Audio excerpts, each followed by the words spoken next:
Ladies and gents, welcome to CG Reaction, and this is Byzantium 1 Reign Anastasius by the channel Matthias.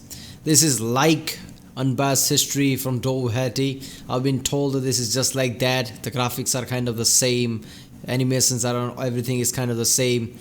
He just have 2,500 subscribers right now, so I guess this is really a new channel. This channel probably just launched. I don't know how he makes a video, I haven't seen it, but let's check it out right now. I hope it's good. Doherty is also making Byzantium videos right now. He's gonna launch soon.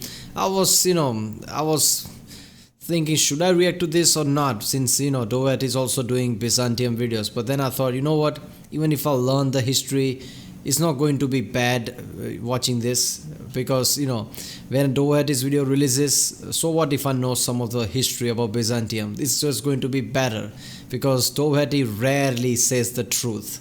It's really unbiased by his perspective, so it'd be good to see, good to know already the history of things, and then seeing his jokes would be much easier. And obviously his take is always awesome regardless if you know history or not. So yeah, I thought, why the hell not? Let's check this video out. Maybe this is good. Maybe this is just like Doherty. Who knows? So yeah, let's watch this one. And remember, people, if you like my reaction, don't forget to like and subscribe. And if you haven't seen my other reactions, check out the description for more of my reaction. Check out the end card. Check out the card for the playlist for the unbiased history of Rome by Doherty I created. And yeah, let's watch this video. Almost 1.5 centuries after Constantine the Great, the old city of Rome and its Western Empire has fallen to the barbarians. The last Western emperor, Romulus Augustulus, is forced to abdicate by the Germanic barbarian Odoacer. Ironic how the last ruler shared the namesake of the first.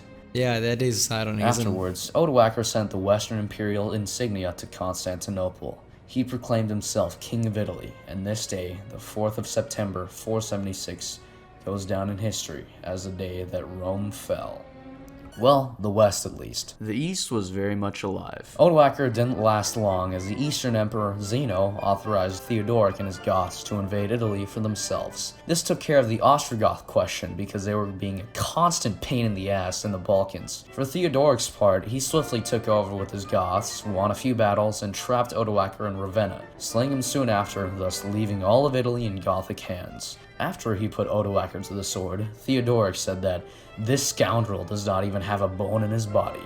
As for Zeno, now fairly old, having been emperor since before the fall of the West, and having dealt with so many revolts and upheavals during his reign, was now looking for an heir. His son, also named Zeno, was a fag and died early on from, well, have a guess. His heir, it seems, would be his reprobate brother Longinus. However, despite this obvious choice of an heir, he became obsessed with a prophecy which said that his place would be taken by a member of the Silentiari. This was a group of 30 courtiers in the palace, but to his senile brain, it could only mean one person, a guy named Pelagius, who was also very popular and respected, unlike himself. He was immediately arrested and strangled to death. Doing so, Doherty was using more Skyrim related animations. I guess this guy's gonna use GTA San Andreas music and animations. So Zeno just got rid of whatever respect the people had left for him. Furthermore, he was an Isaurian, a group of people from yeah, obviously people respect that guy, and he's like, I'm gonna kill him, that will solve things. Yeah, that's just gonna make people hate you even more. Southern Anatolia, a group of people that everyone in Constantinople had come to hate ever since they were brought there a few decades ago, being regarded as semi-barbarians. Honestly, he wasn't even that bad of a ruler in a time filled with so many revolts and just a lot of bullshit. It's just that everyone hated him because he was a dick. So, when he died of an epilepsy in 491, absolutely no one mourned, and the people demanded to have an Orthodox emperor, a Roman emperor. No filthy heretics, no filthy Isaurians. The time came, and the widowed empress chose an old Anastasius, a former member of the Silentiari, thus proving the prophecy correct. Native to Dyrrhachium, in his 60s, had one blue eye and one black eye, hence his nickname Dichoros, and with a reputation for principle and integrity. Also this goofy-ass haircut. When he stepped in front of the crowd in his imperial box, the crowd shouted, "Reign, Anastasius, reign as you have lived."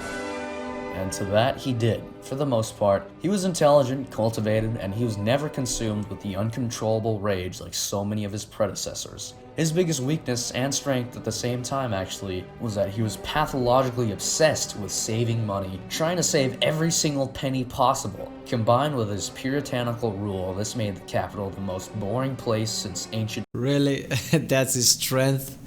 Being a cheapskate? Look man, being a cheapskate has its perk for normal people. But if you are an emperor, reigning over an empire, you have to spend money somewhere to, boost your economy. The term, you have to spend money to make money applies here. I mean, if you're a leader of any country, you have to make some drastic decision to spend money somewhere. So in the future, your economy grows. I mean, that's the issue with USA too right now. Most congressmen just, cuts the budget of NASA. While in the past, it has clearly shown that if you spend money in NASA, your GDP goes through the roof. I mean, 33 to 35% of GDP right now of entire world is there because NASA went to the moon because of the Apollo program. And compared to that, it's not even it's not even that much money that they put in the Apollo program.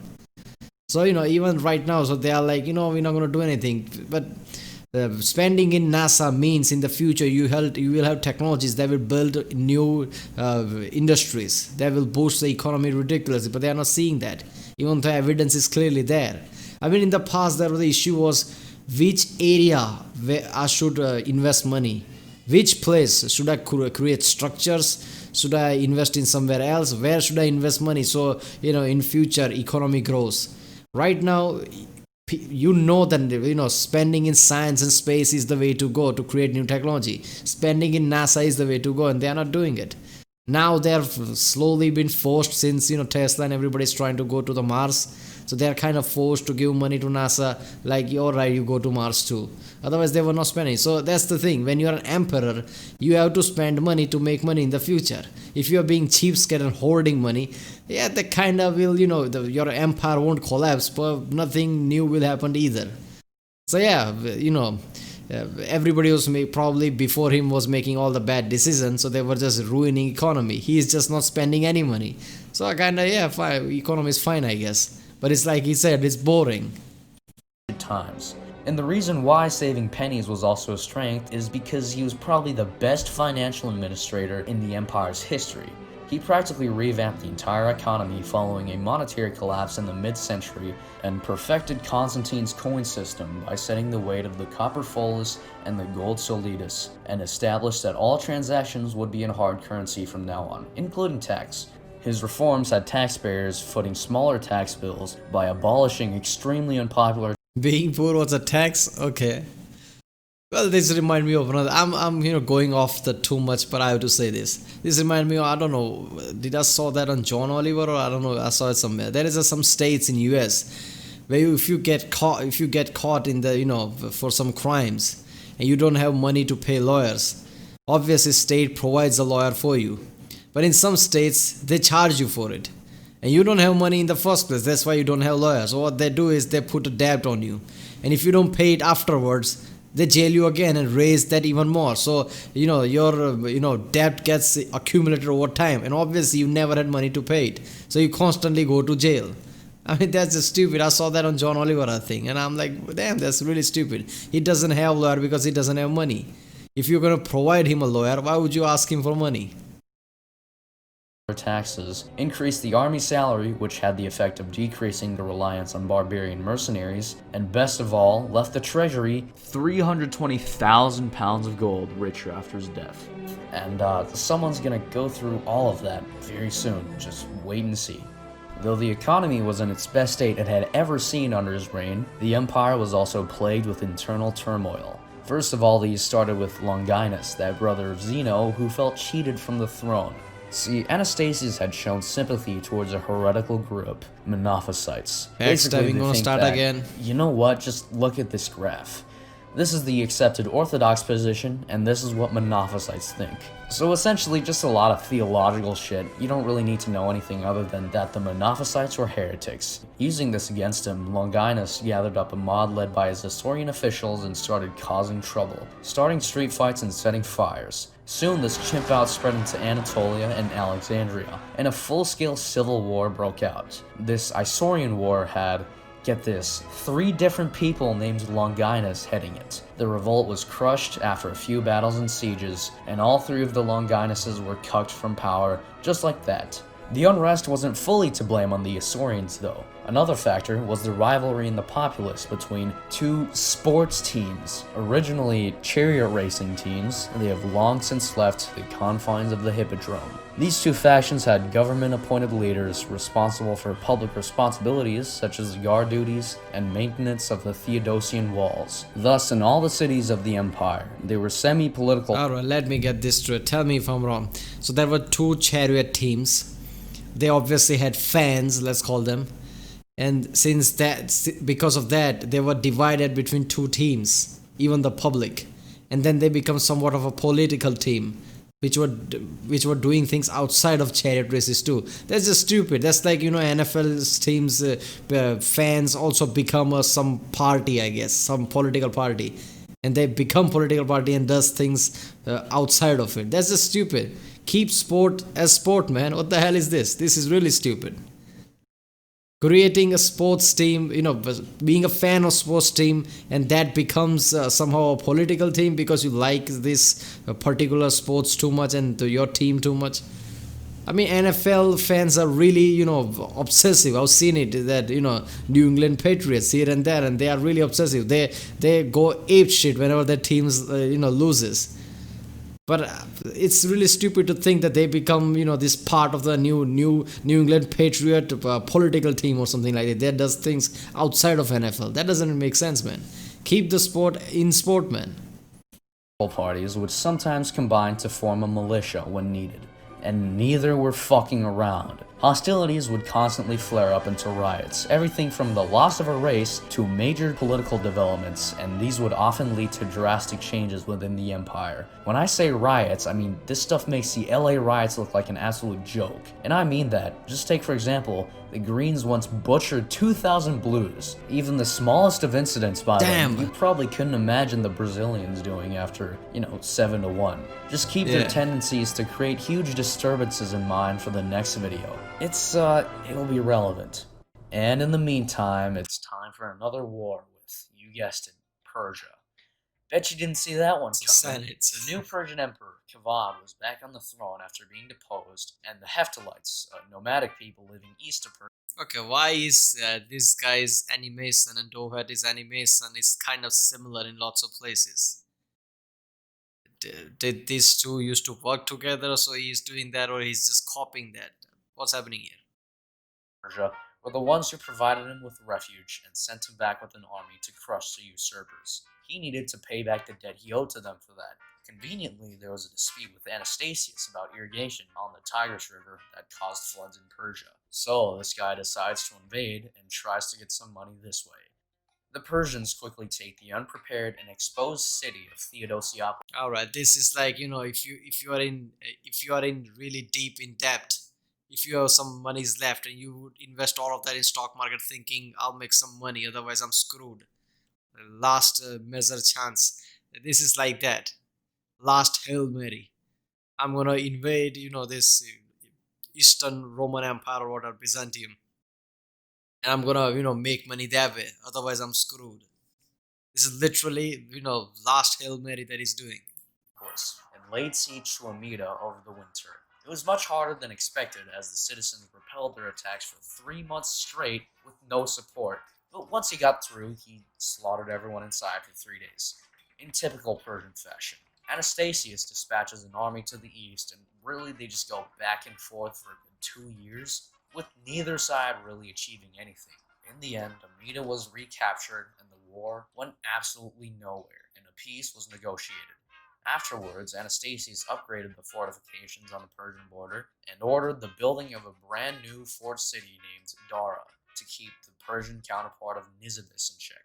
A few years passed and Anastasius was now in his 80s, his heretical sympathies showing more than ever. The current patriarch, Euphemius, was exiled for supposedly secretly supporting Isaurians and always trying to undermine the emperor, and even his successor, one really gentle, nice guy, found it irritating to deal with the old emperor. Another one of those disturbances happened in 511, one which escalated and came dangerously close to toppling the emperor's throne. To be honest, it was kinda his fault this time. It all started during a liturgy in the Hagia Sophia, no, not the one today, the main cathedral of Constantinople, when someone shouted a Monophysite catchphrase. After the phrase, "Holy God, Holy Mighty, Holy Immortal," they shouted, "Who was crucified for us?" In context, they basically said that it wasn't the man Jesus, but God Almighty himself who was crucified. Someone shouted this during a mass, and everyone in the room just started barking at each other. Very unruly scene. Afterwards, the emperor blamed the That is stupid. Technical shit. I mean, you are fighting over technical shit. This is really stupid. patriarch instead of the Monophysites for this disturbance. Then he replaced the patriarch of Chalcedon with a Monophysite. This unfair attack on the beloved patriarchs got the Orthodox citizens of Constantinople riled up. Alright, that was really stupid. Why would you alienate most of your people? You know what is the religion most of your people are following.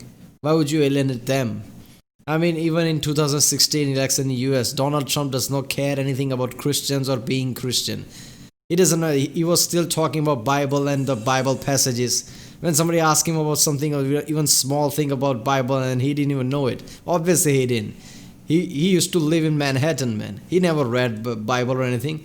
You know, he used to live in a golden palace type of thing in top of his tower. And yet he was still talking about all those things because he know most of the people in USA are Christians. One of the same videos I saw that Catholics are about 20 or 23%, and I'm like, that's it. But then people told me in the comments that most of them Protestants. So there are different Christians. So overall there are 60% or so Christians. I'm like, yeah, that's about right. The mob started demanding death and destruction of heretics and started marching to the palace. Anastasius decided to address the mob in the Hippodrome. In front of a crowd of 20,000 angry motherfuckers, he put down his diadem and was ready then and there to lay down imperial power. Or he would give them his word that he would never again cause such dissatisfaction. With his charisma, he won over the crowd and saved that situation. Damn. Meanwhile, some gothic usurper called Vitaly Everybody was pissed off, like basically, chill out, alright, I made a mistake, won't do it again, jeez. And everybody like, fine, don't do it again, just walked off.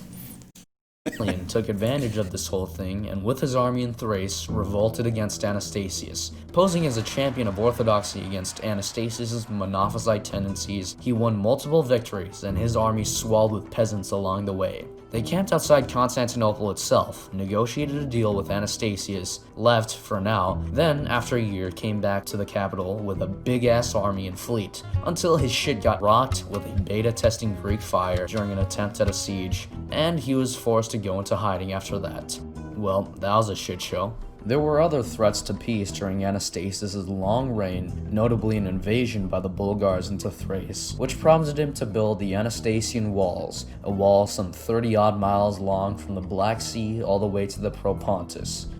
The old Anastasius had been concerned of his heir for a while now, and he was consumed to know which one of his 3 nephews would succeed him. Superstitious as ever, he invited the 3 of them to the palace and set up 3 couches for them to rest. One of them would secretly have lodged under it a piece of parchment, on which he inscribed the word Regnum, and whoever sat on it would be the next emperor. One of them takes a seat. No luck. The future is now up to the remaining nephews. Are you kidding me? He's doing that, he's playing games? He's literally going eeny, meeny, miny, mo. Whoever is going to sit on the seat is going to be an emperor. Man, just choose whoever you think is the best. What is this? Now this, I tell you, is one of the moments that changed the fate of the empire, and that's not an exaggeration, because the last 2 were not only incestuous, but also gay. So the heir couch was left unsat on. Anastasius, now blue-balled, prayed for a sign of his heir, and a sign is what he got. It was decided that whoever entered his bedchamber first the following morning would be the next emperor. Now usually this would have just been his chamberlain, but this morning it was someone else. In a twist of divine intervention, the commander of the excubators, Really? He's first emperor of Byzantium and he's doing this for his heir? Really? This is what the Byzantium Empire is? From all the Roman mighty empire to this is what's left? Damn. Justin was there to report the carrying out of some imperial orders. Anastasius immediately bowed his head. He knew it was the will of God, and once you find out who Justin passed his throne to, it might as well have been. More on that later. So runs that legend, and we might as well imagine that old man reflecting on how God works in mysterious ways. The reason why is because Justin is probably the man you'd least expect to become emperor. He was originally a peasant from Illyria, 66 years old, uneducated, and illiterate. He even needed a guy to help him trace his own signature. So despite his undoubted military capabilities, he obviously wasn't imperial caliber to any extent. But on the other hand, he had risen from a normal soldier to comes excubitorum, commander of one of the palace regiments. Anastasius died during a thunderstorm, as was foretold, at the ripe old age of 87. He'll be remembered as the best financial administrator the empire ever saw.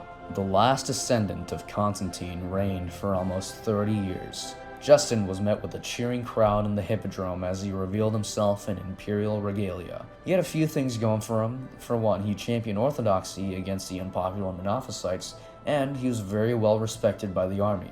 But there was a far greater power behind his throne, the Omenos Greece, who guided him more infallibly than the advisors who steered his pen. It was him who engineered Justin's own rise and consolidation of the throne.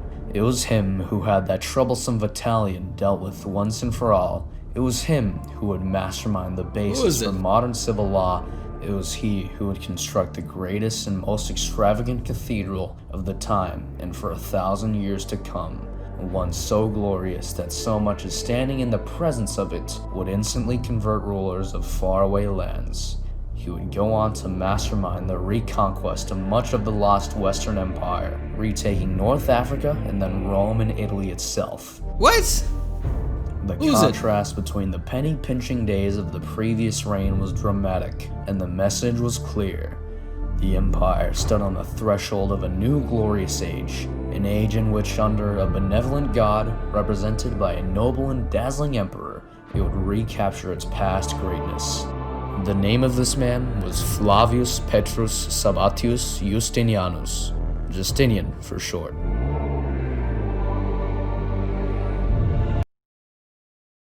Emperor Justinian, apparently he will reunite entire Rome. Alright, next episode is going to be awesome.